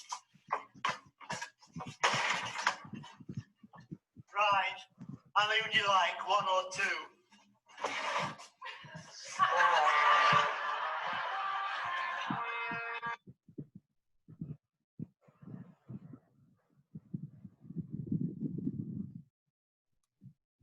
Okay, so that was an example of how vocabulary and our understanding of words can lead to miscommunication, right? So as hard as he was trying to be an active listener, he was not getting the message at all because the words were not the same, right? Mm-hmm. So want to leave now by going around the room and at least 10 people sharing major takeaway from today's session, or if anybody has a question about what we've covered so far, now is the time.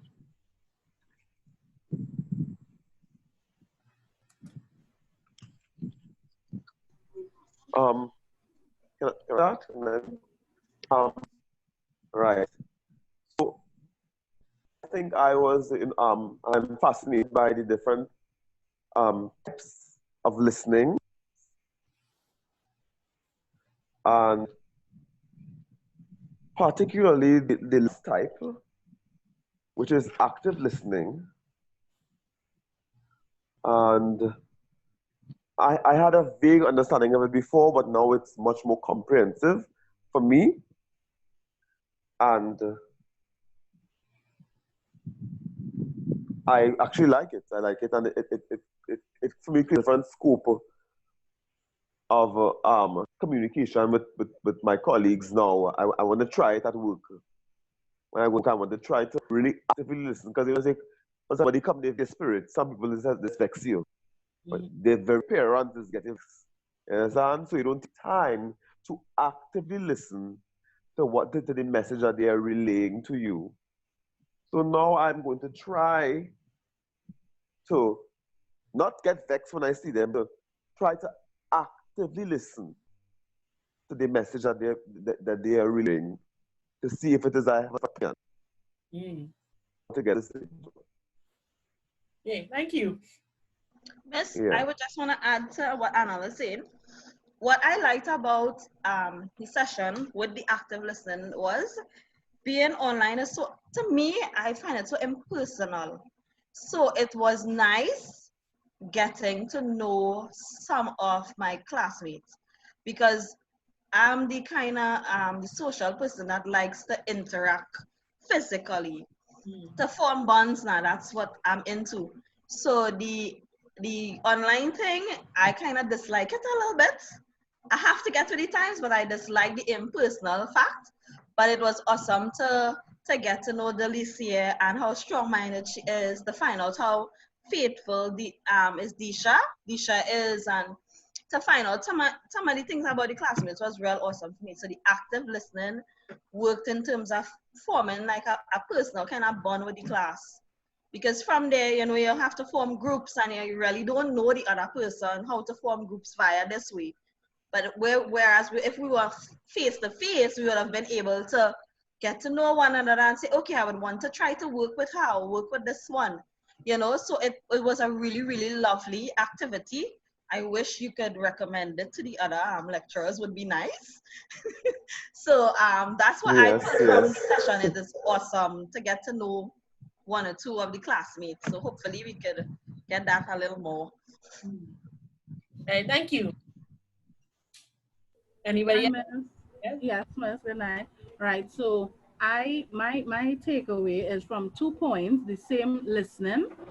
The thing with it is that, you know, you hear about, well, for me, I've heard about active listening before, and you know parts of it, but you see that part where you kind of asked the students to draw on their what would have happened to them to make them understand what the person said. It really kind of brought across a point where, you know, if it is we do that a little more, then we could actually get the message, what is trying being conveyed. You know, as Marsha said, no, we had, I think yesterday we had class, we had a little group thing. You know, it was good. But you see the setup of this, I really, really like it. And as much as I am an outgoing person, I don't like to meet new people. But this just kind of it just took all that away from me, and it was easy to meet. And my person was Kishel. I think that's how she pronounced her name. That's what I saw on the thing. And you know, it was really good to, you know, meet someone in this way, right? The one other thing I wanted is the Proximix. I never thought, is that it, right? Proximix. I never thought about space as a form of communication. So it was really amazing actually to learn that something that we take for granted all the time could be interpreted as communication as well. Yes. Yeah. Thank you. Hi, Miss. Yeah. To add on Adafi's point there, my takeaway from this, I was most intrigued by the different components of non-verbal communication. The chronemics, which is the study of the use of time, I had no idea such a thing existed. I did not know that you actually send. Well, yes, I knew to a little extent that your punctuality could actually send a message, but like I didn't take it on to how this actually broke it down and made me realize that hey, this is actually like a thing. And added to that, even all the other components of nonverbal communication, I did not know that it was that in depth, and I learned a lot from it. And now I'll be able to point it out in my daily life and be able to, you know the meanings. And yeah. Thank you. Miss, I'm taking away the in-depth of the vocalics. Yeah. I went in depth with it. Yeah, that's what I'm taking away. Okay. Hi. Yeah. So, Miss, I took away a little bit of everything from the genres with the recounts, all the different types, the non-verbal, well, the actual terms, because then yes, you would know there's body language, there's the hand, talking with the hands, but the actual terms that you use to describe it. Also with the components of listening, it makes you take listening differently. With this approach, because now, well, okay, my son is in standard 4, and you will realize with their comprehension exercises, it's not read and just give you the direct answer. It has all these components, so you have to actually read between the lines to get the answers. So it was really helpful. All right, thank you. Miss, I will say my takeaway would be the nonverbal communication and the type of listening, because the type of listening, I didn't really know about it until today. So I will say that's my takeaway. Okay, thank you. Anyone else? Yes. I would like to say that my takeaway today is in non-verbal communication and also the types of writing. Because especially the narrative, my daughter, she's in standard 4 and she has to do a lot of writing pieces. So this was very interesting for me, so I could help her a lot. And the other thing with the non-verbal communication is she's a little spicy young lady. So with all these different types of non-verbal communication, I think I would be looking at her a little closely after gaining this knowledge tonight, you know, and I will be able to tell more about her expressions towards me sometimes. Yeah. There's a certain age when you hit double digits. When you first hit double digits, so between 10 and 19, where you communicate 5 different things with the way you roll your eyes. Yeah. And it's interesting to watch. Sometimes they can't control it, sometimes they do, and it usually, even though we've all gone through that stage, for some reason, the older we get, the more likely we are to miss those cues.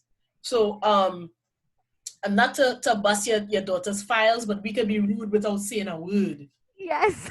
Just by rolling an eye, you know? So it's always interesting to really be conscious of a person's body language. Yes.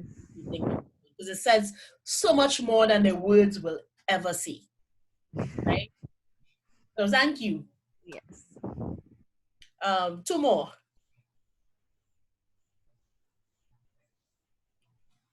Anyone else?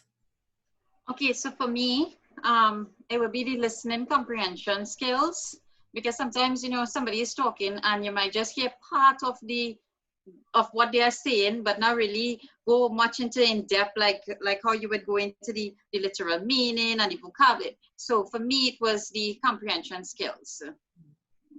Right, thank you. And then sometimes you drift from the point too as well. You know, you come up with your own main idea of what that person is trying to say. So yes.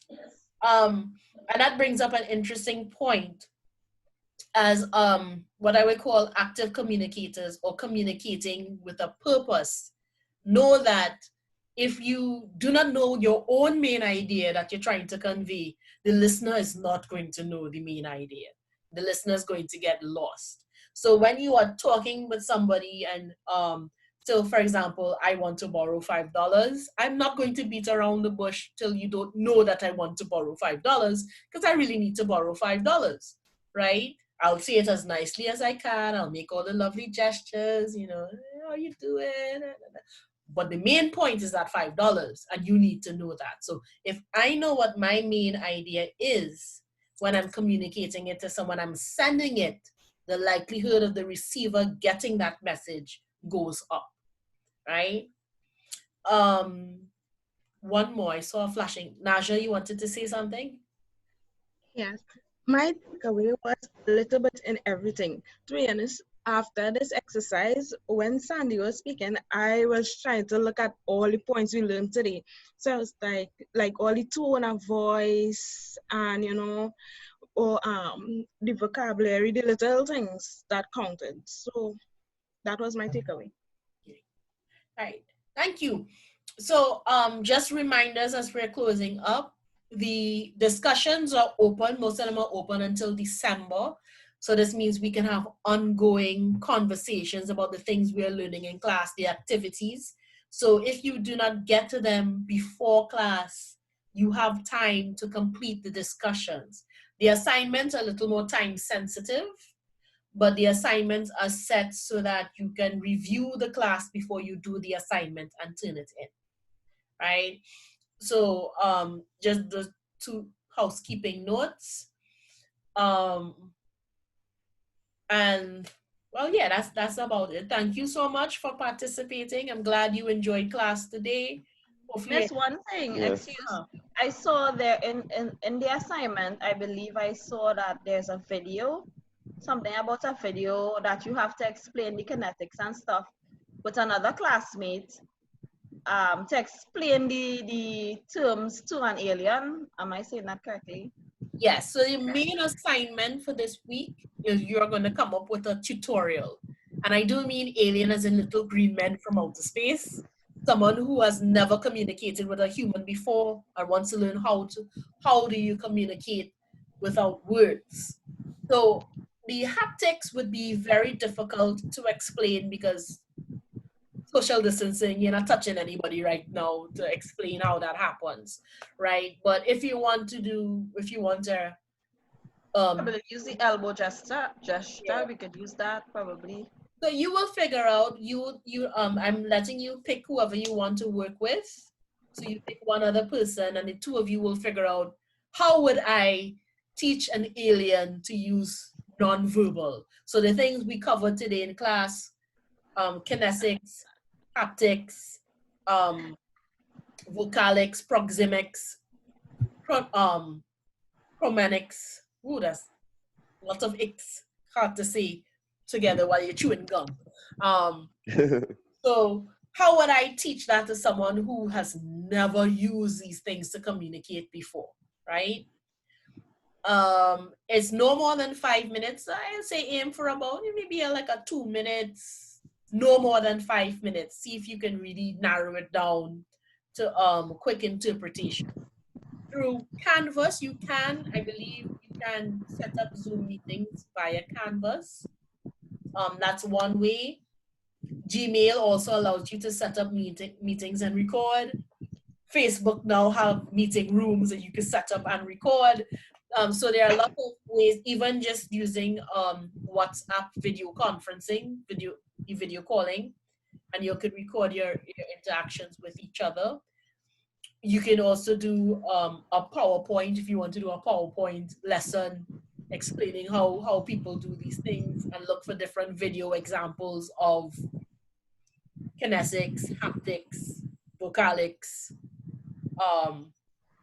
proxemics, and so forth. So however you create, this is your time to be creative in coming up with that kind of tutorial and how you would teach someone about body language and other nonverbal forms of communication, right?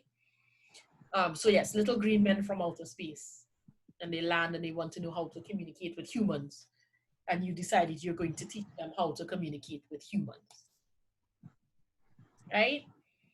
Any other questions before we wrap up? Yes, miss. The writing sample that we would have had to submit, is there at any point would you be, I don't know if via email or on class, that you would be giving us like a review maybe of what we did, or how, or I don't know, an assessment maybe? I'm going to work through them. Honestly, my first free day in the week is a Friday, so I'm teaching all week until Friday. It's tough. It's my day off. So I am going through them slowly. What I will do, what Canvas allows us to do, is to download, make our corrections, and then upload a corrected version back onto Canvas. So when you look on your right-hand side, you will see where teachers can make comments. So what I do, I will download your document, write all over it, make it bleed, as we say, red ink, and then upload it back in the comment section so you can look over and review and understand. The mark doesn't go towards your grade. I'm just giving you a mark to show, you know, to assimilate what it would be like, also to get you used to how I mark the rubric I use, and so on and so on, right? So working on that this week. And hopefully before you actually have to turn in an essay, and luckily I don't think you don't really have an essay to turn in until the portfolio. So later on, so that gives me a little time to go through your writing and pick up some things and give you personal tips as we're moving through class, right? So, hope that helped answer that question. Any more?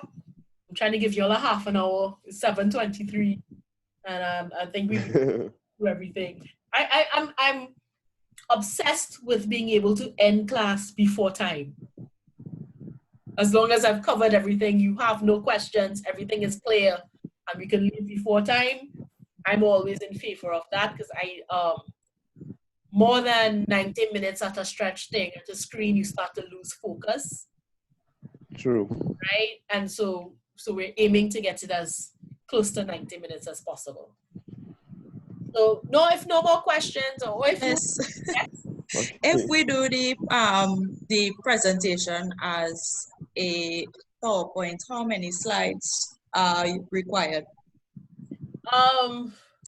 I don't count. The general rule of thumb, I think the presentation is supposed to be where is it? It's supposed to be about like a 10-minute presentation, right? The general rule of thumb is a minute per slide.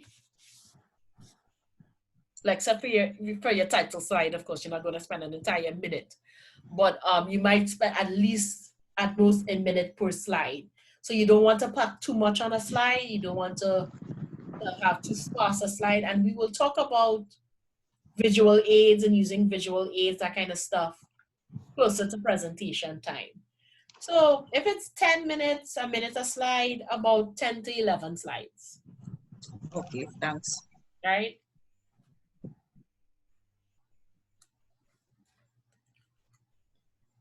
So if I see in the chat, 2 numbers went up, so they're not in the group yet. WhatsApp admin, because that was last week and Kayla doesn't remember last week. WhatsApp admin, if you take a note of the 2 numbers in the chat to add to the group. And if there are no other questions or comments, you are free to leave, and I will see you next week. Okay? Bye, Miss. Okay, Miss. Bye. Okay, good night. Bye, Dr. Francis. Bye. Bye, Miss. Bye.